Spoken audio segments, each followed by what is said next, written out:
tantos años sin poder volver a su casa, y como yo la última vez que estuve allí, para entrar a casa de mi abuelo, pues un judío de estos samaritanos es el que, como son amigos todavía de mi familia, son los que me dejan acceder a la casa. Por un lado, esto, y por el otro lado, esto de antes de los sucesos violentos, claro, el problema también es que Palestina, bajo mandato británico, a los palestinos no se les permitía tener ningún arma.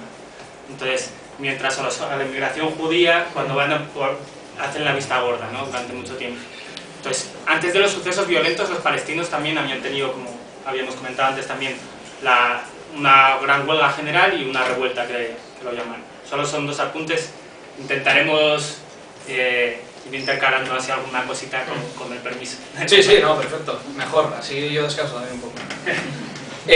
Bueno, empiezan estos conflictos armados y la Agencia para Judíos crea ya un ente gubernamental ya más o menos consolidado, con una población y con unas protoinstituciones, por así decirlo. Y llegamos ya a 1948, cuando se pone en marcha el plan de partición. Segunda Guerra Mundial, conoce lo que sucede lo que todos conocemos, que es el Holocausto nazi, y Naciones Unidas, que es la sucesora de la Sociedad de Naciones, redacta un plan de partición que recoge la existencia de dos estados en la Palestina histórica, el Estado palestino o Estado árabe de la zona, y el Estado de Israel, y Jerusalén, que queda bajo administración internacional debido a la importancia que tiene para las tres grandes religiones, el judaísmo, el cristianismo y el islam.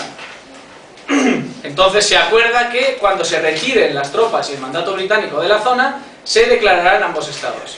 ¿Qué sucede? Que el 14 de mayo de 1948, el día antes de que se retiren las tropas del mandato británico, Israel proclama de forma unilateral el Estado de Israel.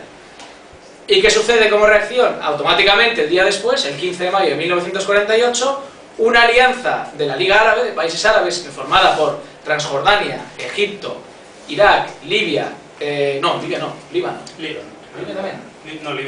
Líbano y Siria, invaden Israel. Es curioso lo que sucede aquí porque hay que tener en cuenta que se acaba de proclamar un Estado que, según Naciones Unidas y según la comunidad internacional, no existía. Le declara la guerra a una alianza de 5 países y la guerra la gana Israel. La gana el Estado recién creado. Esto tiene también mucho que ver con lo que comentaba el compañero. Israel ha sido armado desde 1917, no desde 1948. Y han tenido toda la capacidad de recursos que no han tenido sus vecinos. Bueno, después de esta contienda, en 1949 llegamos a los armisticios de la isla de Rodas. Te voy a interrumpir otra vez. Antes de que interrumpas, que es lo suyo. Sí, Youssef El Asiseko es miembro de la Plataforma por Palestina de Valladolid desde el año 2008, con lo cual ha estado todo el tema de las flotillas de 2010-2011. Es miembro de Rumbo a Gaza a nivel estatal. Su padre es palestino, como ya hemos comentado, y también es maestro. Y ya te dejo. Vale. Como no es importante, no soy un miembro de Rumbo a Gaza a nivel estatal, ¿no? Participé en el suyo, pero pero aquí en Valladolid sí que colaboraste con Rumbo a Gaza, ¿no? Sí. Me confundí. Nada, no te preocupes, que ya es solo por si Laura toma notas y como estamos en familia. No, lo que quería apuntar es esto que hablamos antes, que te decía de Ilan Pappé. Esto más o menos es la historia oficial también que nos han contado durante mucho tiempo. Historiadores palestinos durante mucho tiempo contaban también que antes de 1948 ya había comenzado la limpieza étnica. Esto solo ha cogido cierto auge hasta que historiadores israelíes, comandados sobre todo por Ilan Pappé, lo han puesto negro sobre blanco y se las ha tenido más en cuenta que cuando lo decían los historiadores palestinos. La limpieza étnica, y es importante saberlo, el número eran 250.000, que luego fueron otros 500.000 durante 1948. Esos 250.000 palestinos que les echaron de sus casas por la fuerza o mediante el terror, la intimidación o enfardándoles en camiones directamente, fueron echados de sus casas antes de la declaración unilateral de independencia del Estado de Israel. Es decir, el Irgun, como muy bien ha dicho Guillermo, el Irgun, la Haganah y otros grupos terroristas israelíes, podríamos decir, comienzan la limpieza étnica antes de que ningún ejército árabe entrara en ningún conflicto. Por otro lado, los ejércitos árabes entraron básicamente en lo que la Sociedad de Naciones había delimitado para el Estado palestino. El conflicto no fue tal porque prácticamente ya habían pactado con el Estado de Israel, fundamentalmente el rey de Jordania, un pacto prácticamente de no agresión.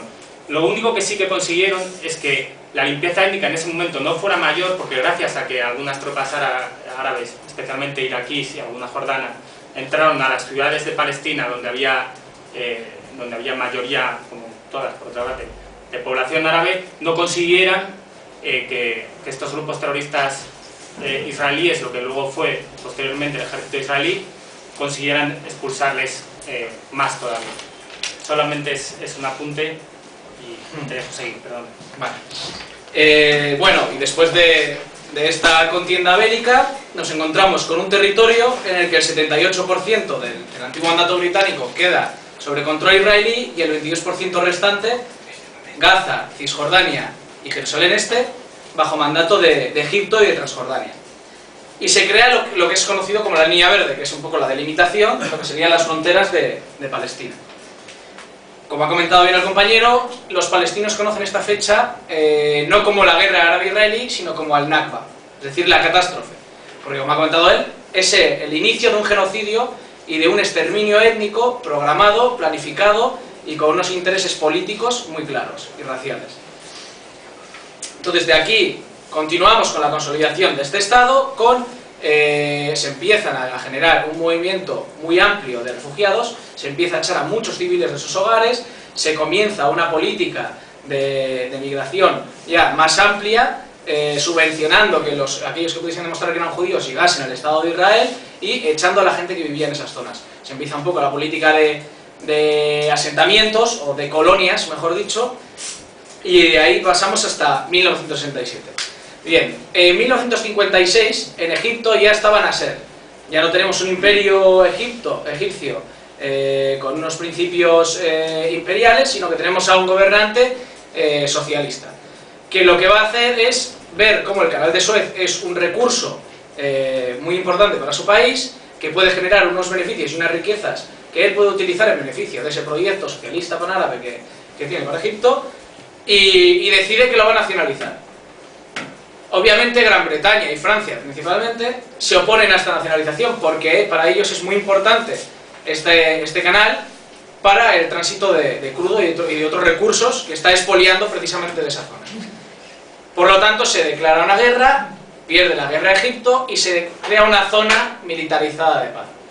Esto en 1956. ¿Qué pasa? En 1967 Egipto, llega un momento que Nasser dice, bueno, ya no es necesaria esta fuerza de paz en esta zona, no tiene por qué estar militarizada esta franja, y pone sus tropas en la frontera, exigiendo la retirada de las tropas de interposición de Naciones Unidas. Entonces Israel va a utilizar esto como excusa para iniciar una nueva guerra. Lo que dice Israel es que se están preparando para invadir el Estado judío de Israel y que la única posibilidad que tiene el débil Estado de Israel de defenderse es un ataque preventivo, relámpago, antes de que le ataquen a él. Entonces lo que hace es la conocida guerra de los 6 días. Ataca automáticamente a Israel, destruye toda la aviación de Egipto, la mayoría de su capacidad bélica, entran una serie de países árabes, Irak ya no entra aquí, entran Jordania, a pesar de que su emirato no quería entrar, sino que el pueblo lo obliga a entrar en la contienda, entra Líbano y entra Siria. Nuevamente pierden estos estados de la Liga Árabe, pero no solo pierden, sino que Israel se adueña de los Altos de Golán de Siria, de toda la península del Sinaí de Egipto y de otras zonas como la propia Gaza, la propia Cisjordania y Jerusalén del Este. Y tienen que firmar el armisticio los países árabes, porque si no, se hubiese seguido extendiendo Israel indefinidamente, porque en 6 días conquistó todas estas zonas y los países de la Liga Árabe tuvieron que, por así decirlo, ceder. Bueno, nos encontramos ahora con un territorio de Israel que es muchísimo más amplio todavía que el que tenía, con una Gaza y una Cisjordania ocupadas por fuerzas militares israelíes, pese a todas las resoluciones que desde el Consejo de Seguridad de Naciones Unidas se emiten al respecto, y pese a la violación constante que ya viene desde 1948 de todos los derechos internacionales.